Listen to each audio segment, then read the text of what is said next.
Sultan Murad II ini ada tradisi dia yang sangat bagus gitu. Dia punya sebuah buku ya, pribadi yang dia sering tulis sendiri pengalaman dia pada saat jadi pemimpin. Ya kan? Salah satu tradisi beliau ini setiap malam beliau kadang-kadang sering keluar tapi pakai baju biasa. Ditinggalkan semua pakaian kesultanannya, dia keluar dengan penasehatnya berdua ngeliling-keliling di jalan Istanbul.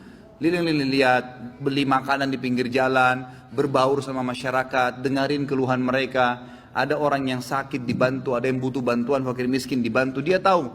Jadi dia tahu masalah di lapangan dan dia bantu, besoknya didalamkan, diaplikasikan, diperbaikin, begitulah. Satu malam, dalam salah satu bukunya, dalam satu lembaran buku sejarah hidupnya, beliau bilang, satu malam saya nggak bisa tidur. Kemudian saya bilang sama penasihat saya, coba malam ini kita sama-sama yuk pergi keluar seperti biasa nyamar. Baiklah, jalanlah berdua ini.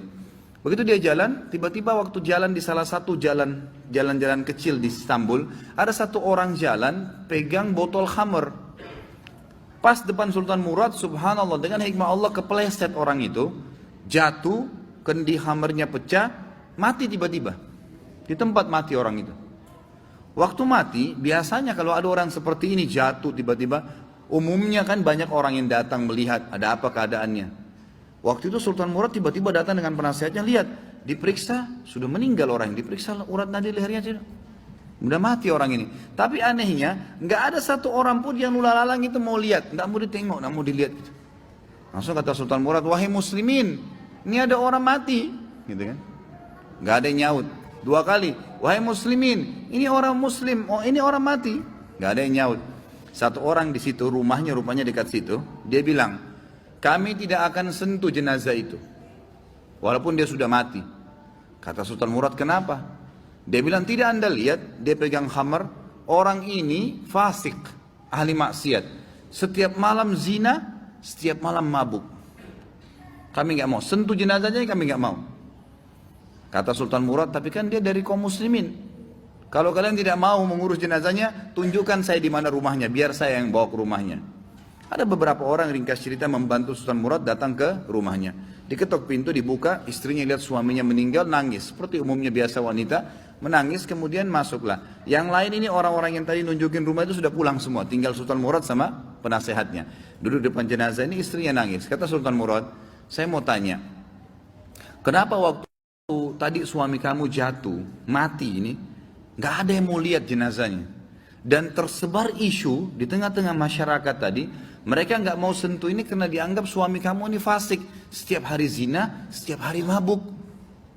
Sultan Murad kaget waktu istrinya tiba-tiba berhenti nangis, langsung dia bilang, saya udah tahu orang akan nilai begitu suami saya. Tapi perlu anda tahu, suami saya ini bukan pezina, bukan orang mabuk. Sultan Murad bilang, bagaimana bisa? Jelas khamar di tangannya dia, kendinya pecah, saya lihat dia bawa khamar.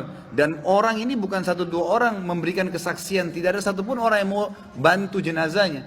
Dia bilang, iya, saya perlu berikan kepada anda kesaksian. Kata istrinya, suami saya ini orang sangat saleh, luar biasa ibadahnya kepada Allah, pada saya dan anak-anak baik, dan dia juga sangat dekat hubungannya dengan Allah. Sholat malamnya nggak ketinggal, kalau siang hari puasa, sedekahnya bagus. Tambah kaget Sultan Murad, bagaimana ceritanya?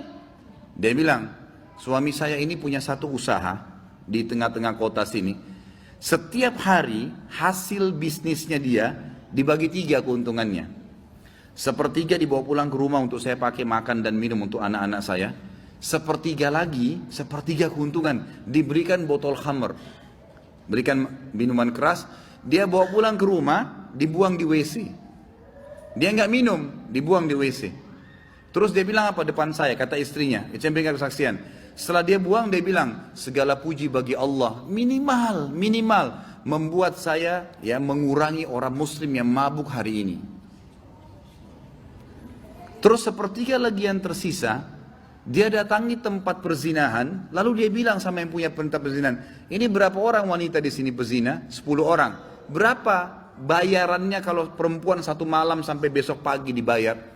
Kata si tempat punya tempat sekian, dikasih sama dia sepertiga untungnya nih, 10 orang ini semua saya booking malam ini, tutup tempat kalian, ini sudah milik saya, sudah dapat uang kan, nggak ada perzinahan, tutup. Dia pulang ke rumahnya. Orang pikir waktu dia masuk ke kios khamar, beli khamar, dia minum. Orang pikir waktu dia masuk tempat zina, dia berzina.